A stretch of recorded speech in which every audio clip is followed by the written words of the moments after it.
From Flourish DX, this is the Psych Health and Safety Canada podcast, with workplace mental health becoming a priority for businesses who want to retain staff and prevent burnout. This is the source of information for creating sustainable and psychologically healthy workplaces in Canada.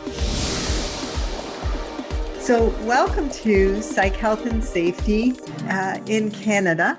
And today I'm really excited to welcome Laurie Barclay, who is a researcher out of the University of Guelph, which is just up the road from me, and my son's alma mater, by the way. But Laurie's work is fascinating. She talks a lot about fairness, but she talks about so many other topics. She's got such a broad range, and all of them affect psychological health and safety in the workplace. So, Laurie, can we get started by asking you how you ever came at first to hear that term psychological health and safety and how you reacted to it the first time you heard it? That's a great question. For me, it was actually between high school and university. And so I took a year off before I headed out to university, and I actually took on a managerial position. And in that position, I learned a lot. I had actually decided I couldn't afford to go to university right away. And so I decided to kind of take the worst job I could find so that I would be motivated to continue on to university. And the job I selected, I think, definitely met that bill. And I learned a lot about psychological health and safety in that job. And so for me, seeing just how people were treated there, seeing the enormous toll that unfairness actually had on the employees, that actually inspired me to go down the path of looking at how we can make organizations more fair, what we as leaders can actually do, and as employees, how we can actually recover from those experiences. So you have growth mindset, and you decided to take a traumatic incident and turn it into an opportunity to learn. Good for you. Absolutely. Especially right out of high school. Some of us learn it much later in life, but you obviously got it right from the beginning. So can I ask you to share a little bit about that experience and really what you experienced that taught you about what is and is not fair or safe? Yeah, absolutely. I think for me, it was actually just watching how some of the employees were treated within the organizations and how some of the policies and procedures were not really helping the effectiveness of the organization and also the employees' well-being. So, for example, there was a tendency to have two different types of employees: the part-time employees who were, high school students who were just there for some pocket money, and some full-time employees who were actually, doctors and nurses and lawyers from other countries that had immigrated to Canada and couldn't find jobs elsewhere, and so they had actually taken jobs with this particular company. And I think what I ended up seeing is just, a lot of the structural things that were in place that made it so that some people's skills just weren't being valued as much as they should be. And I think it was just really difficult to see, the two groups of employees kind of not respecting each other as much. I think it was the high school students, unfortunately, a lot of the time weren't respecting the full-time employees, but it was just very insightful to see kind of the dynamics between the groups, and then how management often just kind of stepped back and didn't necessarily put in the procedures and policies in place to decrease the conflict. Because that's the point, isn't it? I mean, if we put people in a competitive environment, which many workplaces end up being, and we have no accountability, then this is what can happen. So before we dive into your research, just from a very practical level, Laurie, knowing what you know now, what would be your advice to that workplace the way it was then? What would you tell them to do differently? I think it's so important to recognize the role of leaders in that environment. And so making sure that, we're actually dealing with conflict appropriately. Oftentimes in organizations, I'm going to take it out from that specific context and make it a little bit more general here. Oftentimes in organizations, we kind of wait for conflicts to actually escalate before we actually, deal with them and try to take it down from a boil to a simmer at that point. And oftentimes that's just far too late. And so what we actually want to do instead is we actually actually want to get conflicts before they actually rise to that level and not force people into processes that might actually escalate the conflict further. So a lot of organizations right now are actually managing conflict, for instance, through harassment processes. Well, oftentimes those issues are actually conflict processes or performance management issues rather than an actual harassment issue. And so forcing people into formalized procedures and policies that don't necessarily help the situation, but rather escalate it, can actually be fairly negative for a lot of people. You know, what you're saying, Laurie, applies if we're talking about mental health, that you don't wait for someone to have a mental illness before you protect everybody's mental health. It's also about performance. You don't wait for the performance review to tell somebody they haven't been doing it right all year. You do it as an ongoing basis. So that philosophy that you have about dealing with things further upstream is really fundamental to what psychological health and safety is. Absolutely. And just to kind of put a finer point on it, I think the more that we actually proactively build in well-being into our actual culture, making sure that people feel safe and actually not just looking at trying to curtail the bad, but promote the good, the more that we can actually have healthy workplaces. And so I think oftentimes we focus on the negative, but it's also about promoting the positive. And the research shows that that just pays off in spades if you do that. So let's talk about that, because ROI on wellness and well-being has been a sticking point for many years, that there's so many confounding variables, so many other things that impact an individual's well-being, that employers say, well, there's no evidence. So what's your response to that? There is so much evidence, it's overwhelming at this point. And so I think it's one of those things where, if we treat our employees as assets, that's not going to get us very far. If we treat them as people, actually invest into them as individuals and what we can actually do to support them, that's going to build commitment. It's going to make them want to go above and beyond the call of duty for the organization. We're going through the great resignation right now. If you've actually invested in actually trying to make sure your employees are happy and feel a sense of well-being in the workplace, those are the employees who are going to stay. And so you're going to cut costs in terms of turnover, having to train new employees, just by investing in the well-being of your employees. So this is, you spend a little bit of money on the front end in terms of building a healthy workplace, and it's going to pay off enormously on the back end. And as you say, now more than ever, if you can't attract that talent, if you can't retain your talent, you're going to be in trouble.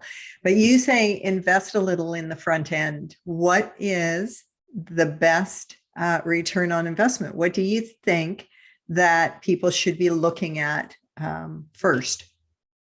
So I think it's really important that we just don't focus on, these big policies or programs necessarily. So oftentimes they'll say, we have a well-being program. Okay, how's it experienced on a day-to-day basis for your employees? What's their everyday working like actually experienced like? And I think it's making sure that those everyday experiences are actually handled in positive ways, that we actually, again, are investing in good relationships with our employees. We have good communication. We're building trusting relationships. And so not just saying, okay, well, we have an employee center for, to seek referrals for additional mental health resources or things like that, instilling that instead into your culture and saying, no, these are the processes we live by. We actually want to make sure that our employees are taken care of. We value this as a company as well. But Laurie, it's so much easier to spend money on a program than to change behaviors.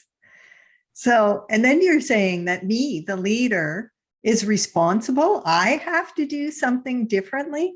Isn't that asking too much? I don't think it's asking too much at all. I think we have to keep in mind that we want to treat others how we want to be treated. And so we're the role models. And the more that we actually do it, the more other people will do it around us as well. And so I think it's actually really interesting you bring that up. I mean, I had a phone call or an interview with a journalist a little while ago.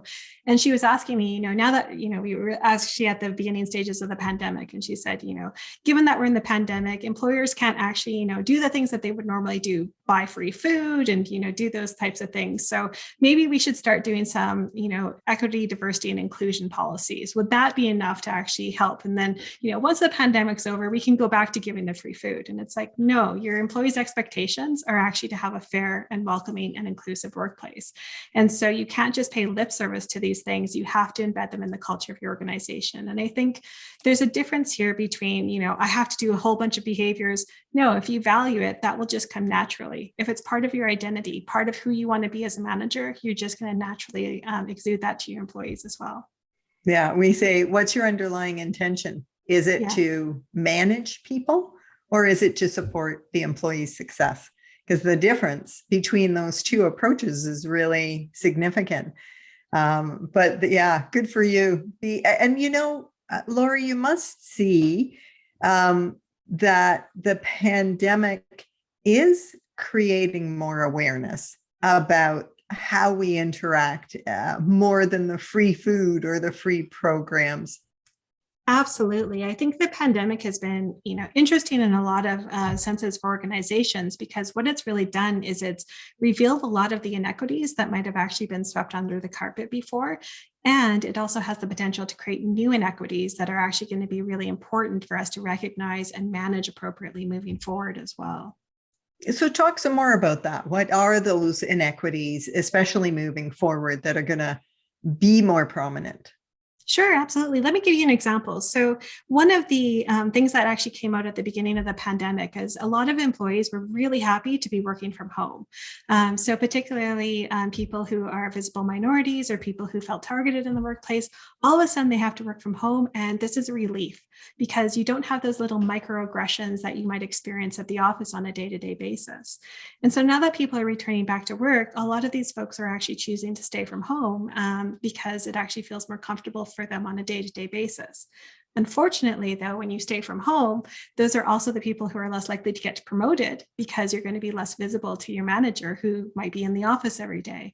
And so because it tends to be certain groups of people, women, visible minorities, that are choosing to work from home or have to work from home, the inequity that can arise now is that maybe those people aren't going to be promoted, which will further exacerbate some of the inequities we're already seeing in the workplace. So we have to take care not to let that happen.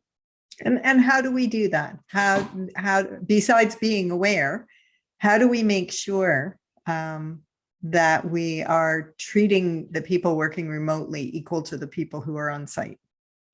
I think we have to take a step back and actually look at, how are our practices and the way that we just generally do things impacting individuals? So, when you're creating meeting invitations, is everyone included in that place? Or, if we're, going out for lunch together and, the people who are at the office are now talking about different things and now the people who are at home are excluded.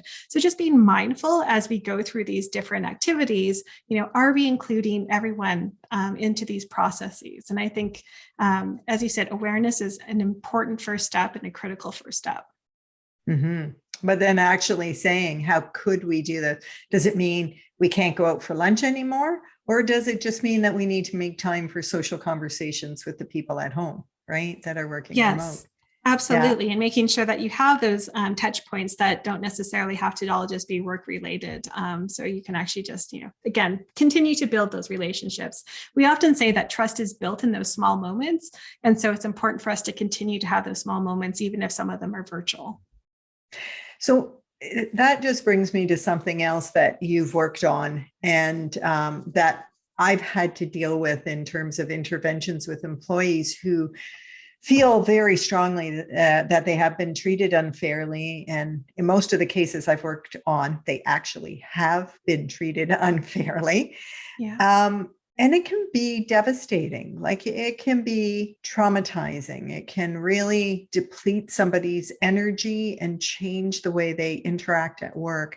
Can you talk a little bit about how to help an employee who's been through that, through bullying, harassment, unfairness? How can you help them to get back to a place of balance?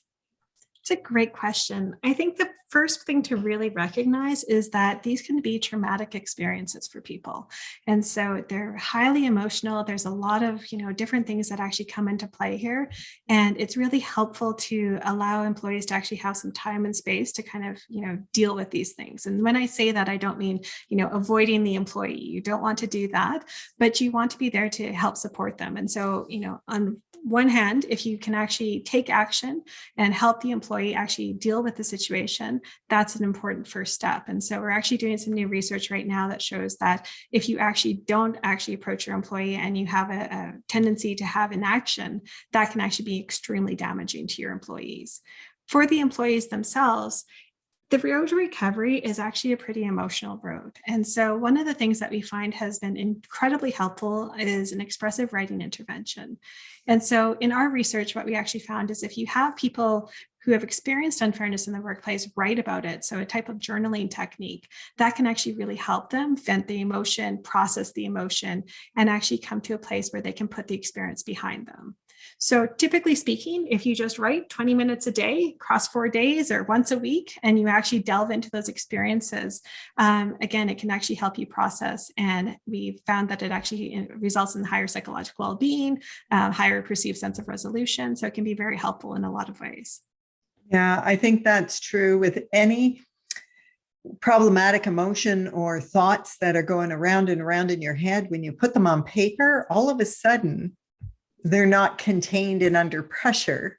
They're freed. And that's where people can then look at them differently. Now, if you're an employer, you probably wouldn't feel that you have a right to tell your employee to journal because that's a little outside of scope. What would you do as a leader to help somebody who you know is going through that emotional turmoil? Absolutely. So just to kind of accentuate your point there as well. So the expressive writing intervention, if you are a leader and you say to your employee, I'm not going to deal with it here, go write about it, that's going to be the worst possible thing that you can do. The intervention is going to backfire. The expressive writing intervention is really for those employees who, they're still struggling to get through it and they want to really do it on their own. So it's also important for them not to share those writings with their employer, just to do it for their own self, because that's when the intervention is actually going to be effective. Well, and that's when they're going to be really honest with themselves, right? Not writing it for an audience, but for themselves. Exactly. And it's so important for them to process those emotions. And what we also find in the research is that don't type it out, actually use a pen and paper, because when you use that pen and paper, it really slows you down and it does help you process. So that's incredibly important. On the leader side, as I said, I think the most important thing is to ensure that you are actually being there as a support person for your employees. So making sure that they feel heard, that their value is actually seen, and that you're actually doing what you can to manage a situation, whether it's a performance issue, a conflict issue, whatever it is. How can you actually help as a manager? And if there are some things that are outside of your scope, as you said, there's also employee assistance programs, other resources that organizations can actually leverage as well. I think the important thing is to take those steps and not be afraid to actually get into that relationship and really, use it as an opportunity to build trust and a deeper relationship. Mm-hmm.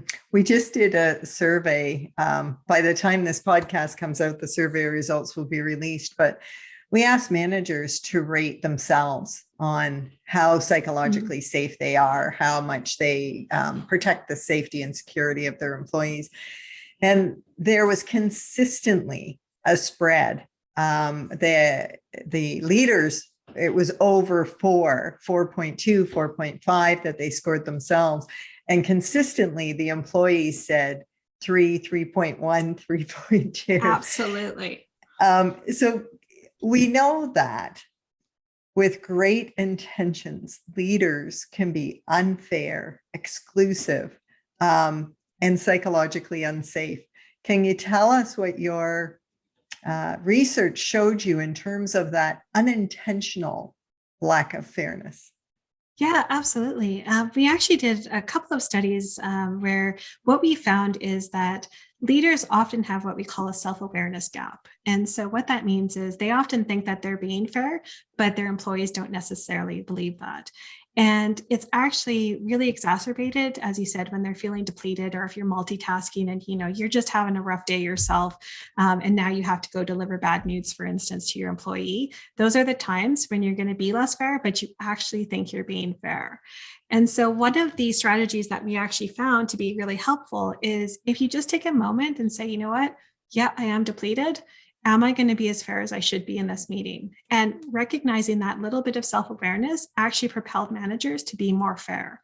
And so I think it's important to, again, engage those self-reflection techniques and basically say, okay, is this a rough day? Can I actually postpone this if I'm not going to be a good deliverer of bad news today?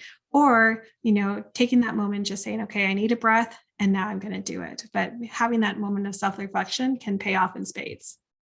So what do we do when we have sometimes entire organizations of leaders who are technically astute, who are great statisticians, who are great strategists, and are not self-aware?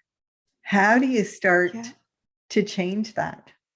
It's a great question. And it's a huge problem because oftentimes when we're promoting people, particularly in technical industries, that's who we promote as the people who are the experts in the field in terms of, the technical skills, but not necessarily the people skills. And so I think it's also recognizing that, when you become a leader or you are put into one of those roles, you've got work to do in terms of determining your strengths, your weaknesses, and to make sure that you actually, again, use those values that you have to actually make sure that you're being a leader as best as you can. So what is the employer's responsibility to recruit, hire, promote, and train leaders? Is it the leader needs to figure it out, or does the employer have some responsibility? I think it's both. So I think the employer absolutely wants to make sure that they provide the resources to, allow these leaders to actually develop the skills that they need. But I also think from the leader side, we talk in leader development, and what the research shows is that the more that we can actually identify our strengths and actually embed those into our identity, that again allows us to be authentic on a day-to-day basis, and it makes leadership more rewarding for us as well. And so I think it's the employers giving the time and the space to actually undergo leader development, and for the leaders themselves to take that initiative and embark on that journey, which can really help enhance their skill set too. Great. And Laurie, when we talk about fairness, there's sort of two different ways of understanding it. One is I'm going to be fair because I'm going to apply the policy exactly the same to everybody, or I'm going to be fair by meeting everybody's needs. And there's a conflict between these because some people will see one approach and call it fairness, and others see the other approach and call it fairness. How do you manage that? Yeah. So in the research world, we actually have a little saying that we like, which is everyone wants to be treated consistently, but uniquely. And so I think that kind of captures what you're saying there as well. And I think when it comes to, how do you treat your employees fairly, it is at the end of the day, a subjective perception. So what I think is fair might not be what you think is fair. And so it really is in the eye of the beholder. And so there are going to be times when you do have to treat people differently because you're trying to tailor the policies and the procedures to their needs. And that is a form of fairness. The important thing, though, is to not stop there, but to actually manage the communication around it. And so we call it informational justice. And the more that you can actually allow people to understand the decisions and to actually help them see how it's actually being tailored and why that's so important, that can really help people accept differences as well. It's an interesting point because one of the tenets of the National Standard of Canada on psychological health and safety in the workplace is to involve employees at every level in decision-making wherever it's possible. And the idea is if they understand why and how decisions are made, they're more likely to be able to accept it, even if it's not what they want. And so you called it informational fairness. Is that your term? Yeah. And so that is not what it's called there, but I think it's the same concept. So it's fascinating. Now, you've done a lot of work on fairness and healthy workplaces. What other tips or strategies would you have for maybe not the CEO, but somebody in the workplace who goes, we really need to reboot this place because it's just not fair and it's not healthy? Oh, that's a great question too. I think, as you said at the beginning of the podcast, that people often fear change, and it's also very difficult to do. And so, oftentimes when we say, we want to change a culture, well, you're looking at about a 5-year program there to actually do that. But that's not to say it should be discouraged. What it means, though, is, there's a couple different strategies that you can take. One is to really get people who can champion your cause, get them on board and make sure that, they're actually being able to be empowered to implement the changes that they can implement. And also not being afraid to actually, again, manage these things on a day-to-day basis. So oftentimes we think about change as a big thing. We have to, do some big new policy. We have to do whatever else. But it's actually those day-to-day experiences that really shape employees' experience, or day-to-day things that actually shape employees' experiences, and that can be so important for their everyday well-being and health. And so, taking those small steps, finding out from your employees what you can actually do to better support them can go a long, long way. But what if they tell us that giving them Fridays off and lowering their work week and improving their pay by 50% is what they want? Then what do we do? You have a discussion and see if you can actually get down into, okay, well, what is it that they're actually asking for? So sometimes the proposed solution is actually a deeper level, a different type of issue. And so again, the more that you have that trusting relationship, the communication going on, the more you're going to be able to actually get to a workable solution for both parties. Yeah, that's great. That's what I say is, before you say yes or no, ask them why. How will Friday afternoons off make a difference? How will more pay help you do your job better? And what is it that you need? Is it that you can't pay the rent? Is it that you just would like to have more money? And understanding it. So yeah, excellent. Yeah. I'm doing work right now around inclusivity and really thinking about it from the perspective of the small business owner, because in a large organization, you could have a whole equity, diversity, and inclusion group, committee doing things, changing policies, But for the small business owner, do you have any suggestions about how they can become more inclusive? In terms of what aspect of inclusivity are you thinking? Where they don't know if somebody feels excluded. And I know many really well-meaning employers who are up nights worrying. And often the approaches that they take, asking somebody of color to come in and talk about what's it like to be a person of color. And it's like, no, that's not how we become inclusive. And so then they become afraid and they don't want to talk about it. They don't want to say anything because they're afraid of saying or doing the wrong thing. Absolutely. But I think that goes back to what we were talking about before, where it's important to be having conversations with your employees and, again, having that trust, because what you're mentioning there in terms of that feeling, it's because they don't know and there's uncertainty. And I think what we have to do is just have the courage to actually enter into those conversations. And, they might be uncomfortable. They might make us feel very vulnerable, but that's where we're going to learn and grow. And so it's really important to just say, you know what? I might not know the best thing. I just want to have a conversation here so I can better understand. And I think just having that vulnerability can, again, go a long way in terms of helping people broach the conversations, but doing it in a way that it doesn't actually place a burden on the other individual, but instead allows you to kind of enter as equals.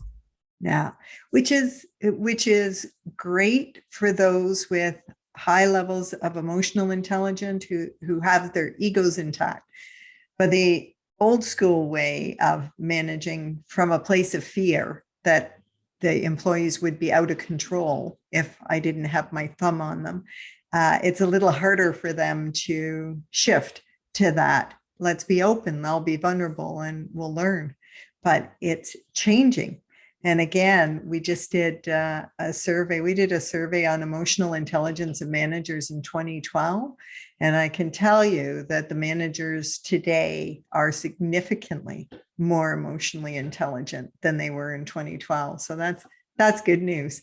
Laurie, there's so many parts of your research that are relevant to a psychologically healthy and safe workplace. I want you to pick some of your favorites that you think the findings are most important to leaders today. Sure. I think for me, one of the top ones out there is that, again, it's not just about curtailing the negative, it's about fostering the positive.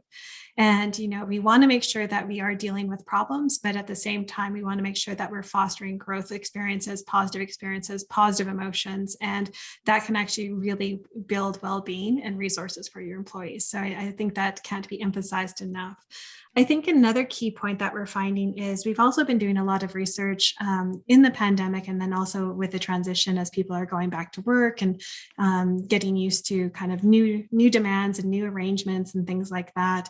And I think one of the key things that we're finding there is expectations have changed. So as you said before, it might have been okay for managers to have more of a top-down approach. A lot of the employees are struggling with that. And so they have different expectations from their leader or about their leaders. And they also have different expectations about what they want from their organizations as well. And I'll give you an example to make this a bit more concrete. Before, we often saw things like flexible work arrangements as a reward. So if I perform well, then I can have a flexible work arrangement. What we're seeing now after the pandemic is oftentimes employees have changed that, where, if you want me to perform well, then I need a flexible work arrangement. And so again, that's a very different bent that we're actually having. On the leader side, what we're also seeing there is that there are these expectations of, I need you to work with me to help me actually be a good employee. And so again, before it might have been a little bit more of, I'm willing to take in information about what you want in my job description. Now I need you to work with me in order to actually have a mutually more satisfying relationship and to help my effectiveness as an employee. Mm-hmm. I always react when I hear people talk about millennials feeling entitled, because I raised a couple of them, and they and their cohort, their friends as well, are very hardworking. It's just they're not going to be blindly obedient. They want to understand why and how they can do their job well. And I think for some leaders, they see that as insubordination or thinking that they have a right to question. And I see it as a more intelligent worker than I would have been at their age. Yeah, I think if we replace the word entitled with seeking meaning, I think that actually captures the experience. I think there is more of an emphasis there on wanting to have a rewarding work experience and actually, being able to bring our full selves to work, and an expectation that there should be an environment that allows us to do that. And so I think that ties again into the psychological safety and well-being and instilling that in your environment. So I think as managers, we often think about, it feels entitled because they're asking for things. But again, if we dig a little deeper, why are they asking for things? It's because they want to be in a meaningful job. They want to contribute in a meaningful way. And that's an amazing gift to actually get as an employee who wants to have a meaningful contribution. Yeah, absolutely. The benefits to the bottom line, to reputation, to attraction of other talent, to even if they leave. We were having a conversation about, we pay minimum wage, so there's no way they're ever going to be satisfied. But what if they still felt it was a great place to work and they went on to something that paid more and said to others, but this is a great place to work? Like, how valuable is that they're doing the attraction of new talent for you? Yeah, absolutely. And I think too, again, if you make that work environment a good place to be, people will stay even if they're being offered more money elsewhere, because it's so invaluable to have those good day-to-day experiences. Mm-hmm. It's one of the things that we talk about too, Laurie, is we're all adults. Like, why wouldn't we all want to talk about the kind of workplace we want and then all contribute to it? Let's create that kind of experience because we can. What else do you have in your research that you think could really guide employers now? I think going back to the idea of looking for inequalities that are arising because of the pandemic. And so we are doing new research in that area. And we've actually been working with a multinational company in 27 different countries, looking at how people are actually experiencing some of these inequities. And we don't yet have any Canadian companies. So if anyone's interested, by all means, let me know. And we're happy to work with you on that. But I think, again, just being mindful and recognizing that the pandemic has actually provided an amazing opportunity in a lot of ways. We think about all the negatives with the pandemic, and I don't want to suggest that there wasn't negatives. There definitely were. But it's shaken up our systems. It's shaken up our status quo. And now is the time to actually use that as an opportunity to install better practices, put those in as values into our cultures, and actually build and rebuild with these new values in place for a more sustainable future as well. And so I think this is an amazing opportunity. The hard work of shaking up the status quo has already been done. So let's leverage this opportunity to make a better future. So I absolutely agree that we have this amazing window of opportunity. How do organizations leverage it right now? Absolutely. Take a look at your policies and procedures. Are they actually okay for this new environment? Look at your employees' needs. What are they asking for? What can you talk to them about and actually learn more to better suit them? And actually, again, just taking that time to engage in reflection, looking at where you're actually struggling, new opportunities that might have arisen, and doing some environmental scanning to make sure that you're actually leveraging those opportunities. Yeah, just asking, how do we want to come back together? How do we want to interact? It's just such a great place where it's not, well, this is the way we've always done it, because Exactly. the way we always Yes. did it is over because of the pandemic anyways. Yeah. Great. And I think also knowing that this is an ongoing conversation, it's not that, here's the new work arrangement and no adjustments. It's going to be, okay, here's what we're trying. Does this fit? Does it not fit? What adjustments do we need to be making? And having that over the course of time to actually make sure you're getting to a place where, again, everyone's going to be healthy, happy, and able to work effectively. Yeah, that's great. Laurie, tell me a bit about the research that's on the horizon for you. And you mentioned that you're looking for organizations. So tell us a little bit about where you're going in the future and what kinds of organizations would be helpful for your research. Yeah, absolutely. For us, we're looking a lot at the pandemic and how that has actually reshaped working expectations and environments and what fairness actually means, and then the new workplace, basically. And so we're looking for organizations who are willing to work with us to actually examine how their employees are experiencing things on a day-to-day basis, and how we can actually make the organization more equitable, diverse, inclusive, and actually, again, leverage this moment in time. And so that goes from gender to, we're also looking at mental health issues in the workplace and how to actually deal with all these things together so that, again, we have that better work environment. So small organizations, medium, large, we're open to all different organizations to work with. And we're been working really hard to create some evidence-based solutions to help all of these different organizations and their contexts really implement a fairer workplace. That's great. And I mean, how valuable for the organization who says, we want to do this anyways. And hey, here's a researcher who will help us figure it out. Yeah, absolutely. We're happy to do all the tough work there and to help guide people through. And so in some of our projects, we actually will work with organizations as they're going through change. And so we'll have conversations with them at the beginning about what kind of change they intend to implement. We can actually collect data along the way that helps them guide them through what initiatives might be effective, where they're at with their employees. And so we can actually give that kind of on the ground data back so that they can make evidence-based decisions as well.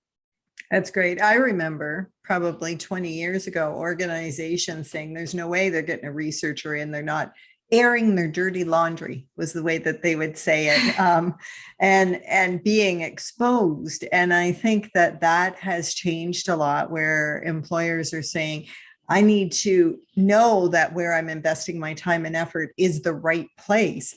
And working with a researcher like yourself can help them answer that question and be able to take those steps more confidently. Oh, absolutely. And I think what happens as well is, we can distill the academic literature and actually identify those evidence-based solutions, but then also look at, when we contextualize it to these organizations, what needs to be considered and to help guide managers through there. And I think I contrast Canada with places like the UK, for instance, where it's very normal for the companies to actually approach academics and say, here's what we're doing. Can you help us through this? And it's been, I've been involved in a number of those projects, and it's just been incredibly rewarding to see, change initiatives being implemented in a more fair fashion that actually has, again, that return on investment that you were talking about before. That's our goal. We all want to work towards these better, healthier workplaces. Yeah. And in my estimation, we're getting there. We're going forward. We are changing things for the better with the research that's being done, with the awareness. In terms of your research, because this is another thing that's always been a bit of a challenge, is you go in, you do the work, you come up with the findings. It's really important information, but employers never see it. They never access it. It's in a journal article somewhere that other researchers see. How do you get the information that you have come up with out into the hands of the people who need to use it? Great question. So we've been doing a lot of direct outreach with companies that we think can actually use the interventions and the evidence-based solutions that we've been coming up with. Another way, as you said, is just, when we're actually working together in a research partnership, then we can get the information to them quickly and actually get it implemented in organizations. And so we've been having a lot of success with developing, again, these evidence-based initiatives and making sure that they actually are implemented in organizations. And once we see success, we can share those. So again, with the recent project we're doing with this 27 different countries, we're looking at what works in different contexts. And again, as soon as we have that data that we can get in and have it synthesized and analyzed, that's incredibly informative for Canadian companies as well. And so I think it's really an issue of, again, good communication between universities and academics and organizations, and not being scared, as you say, to actually do some of that outreach from our side as academics, and also from the practitioner side of saying, hey, it would be great to actually have some insight from a different perspective. Mm-hmm. Yeah, to be able to put that out there. And, those 27 countries, even though they're not Canadian, the fact is there's so much diversity in Canadian companies that I'm sure that the findings and what you learned, some of it will be generalizable to Canadian companies. Some of it will be paradigm shifting, right? We never thought of it that way because our culture has never been open to it, but we can learn so much. Are there other things, because believe it or not, Laurie, we're already running out of time. Are there other things that you would like to share with the listeners? I think in terms of, I'll go back to the idea of just recovering from unfairness and what steps we can actually take to do that, because I think a lot of us have actually been through a very traumatic time with the pandemic as well. And I think the research is actually showing that about 80% of employees are actually feeling more anxious now as a result of the pandemic than they were before. And so I think it's also an important note just to talk about, again, how do we build resilience moving forward, and how do we transform, adverse experiences into opportunities for growth. And I think going back to the writing that I was talking about before, what we are finding is that those individuals who can actually take a moment and think about, okay, it was really hard and there was a lot of things that we had to go through, but what other benefits can we actually take from this? What learnings do I now have? We've learned a lot about ourselves, what we value, what our expectations are. Now, can we start implementing that moving forward also as employees to make sure that we're healthy and happy moving forward too? And so I think the Great Resignation really signals that a lot of us have been doing that thinking. But I think it's also important to think just on a day-to-day basis, are there things that you could be doing differently that you could ask your manager for, you could have that conversation for, to make sure that you are able to manage all of these difficulties that have been launched our way, and to, again, transform it into an opportunity for growth. Yeah. Like I learned I can so cook. I learned that I don't actually need to buy that much stuff. I learned that less is more in my house so that it's not cluttered, that there's not a lot. That whole self-awareness and just learning about yourself when you stop, because most of us were just doing. And then all of a sudden you had to stop. And it was, in March of 2020, it was such an unexpected and sudden event that some of us didn't even know what was happening. But I think what you're saying, Laurie, is the difference between we've all gone through it and reflecting on what have I learned is the difference between resilience and just survival. Absolutely. And I will also just add, one of the things that we found in some research that we were doing during the pandemic was that employees who actually crafted their jobs to better suit the pandemic. So not just, fighting fires, but actually looked for opportunities and actually changed their job to better suit those opportunities. Those were the people who actually had higher performance and who had stronger well-being as well. And so I think from a managerial perspective, there's a couple of interesting insights there. One is you want to make sure that you're not just fighting fires, but encouraging your employees to look at those opportunities because it is so impactful for well-being. The other thing, though, is, when we first went into the pandemic, it was a surprise for everyone, right? We were all thrown into a bunch of chaos, and employees were really empowered to kind of change their jobs as they saw fit, because there was no expectation of, here's the formalized plan for how you deal with the pandemic for most of us. The problem that's arising now, though, is a lot of organizations have had time to reflect, and now they're trying to kind of impose their formalized plans. The employees, however, have already made some changes. And so you have to, be cognizant of how you're implementing change now, because employees have had some empowerment, and implementing some of these formalized initiatives can actually be disempowering for employees and can actually build resentment. So we have to take care as we're actually doing change to make sure that we are listening to our employees, understanding their needs and how they've shifted as well. It's making me think of when your children go off to university. And you expect them to come back home and live under the same rules they did before. And it's exactly. Like, we've had a taste of freedom now. We're not going back. Yeah. Exactly. I hadn't thought about it that way, Laurie, but it's such a great point. Is now we not just let them be more flexible as in employees, we required them to be more flexible, to figure it out. And now to say, we no longer trust you to think for yourself is going to be very demotivating.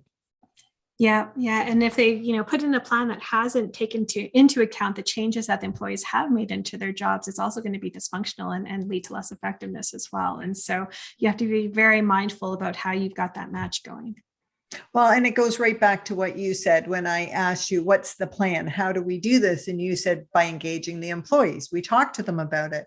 What do you think will work? What's going to work best for you? And if we have those conversations, even if it's not 100% what every employee wants, at least they're involved and they're adjusting as we go, rather than feeling just told what to do. Yeah. And to clarify, I think it's totally fine. And what our research shows as well is for the organizations to set the strategic direction. Where the benefits are is you give your employees flexibility in how they meet those strategic objectives. And so that can be very empowering. And so you are still going from an organization perspective down the path you want to go. How you get there is a little bit more flexible for employees. And oftentimes they're going to come up with far more creative solutions and more effective solutions than you would, because they're closer to the needs. Yeah, absolutely. Absolutely. Giving them that ability to figure out how to meet the strategic objectives that the organization set. The idea is we're still going to meet them. It just may be in a different way than you had imagined. Absolutely. And I think from a leader perspective, that also suggests that it's not just about us trusting our employees, it's about our employees now trusting us as well, and making sure that we're building that. That's a beautiful point. A really beautiful point. I've got one more question for you, Laurie, before we start to wrap up. And that is, if you were describing to someone who had no idea what the words meant, what a psychologically healthy and safe workplace would look like, would feel like, how would you do that? I would say it's a workplace where people actually can come in being their authentic selves, and that they can actually feel safe to do so, that it's actually okay for them to voice their concerns. It's okay for them to, express things in a way that allows them to shine a light on, problems within the organization, opportunities for actually changing things as well. And just to have a really set of safe, well-built connections that are built on trust. So how do you teach employees to speak up in a way that is solution focused and respectful, because I think that's what some leaders fear, is that, well, if employees can say whatever they want, it's not going to be pleasant.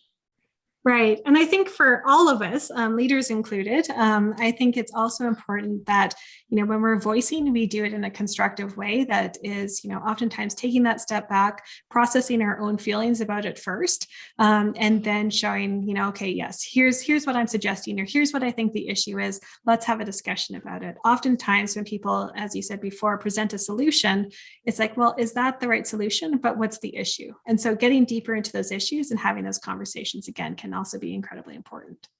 Excellent. And Laurie, if people want to find your work, if there's employers who say, hey, I want you to come and do that work with me, how do they get in touch with you? Great question. Just Google Laurie Barclay. It's Barclay at the Ling School at the University of Guelph. And I'd be more than happy to talk to you. That's great. So thank you very much. This podcast will show up on the Psych Health and Safety in Canada.com website. And the video will be on YouTube on the Flourish DX website.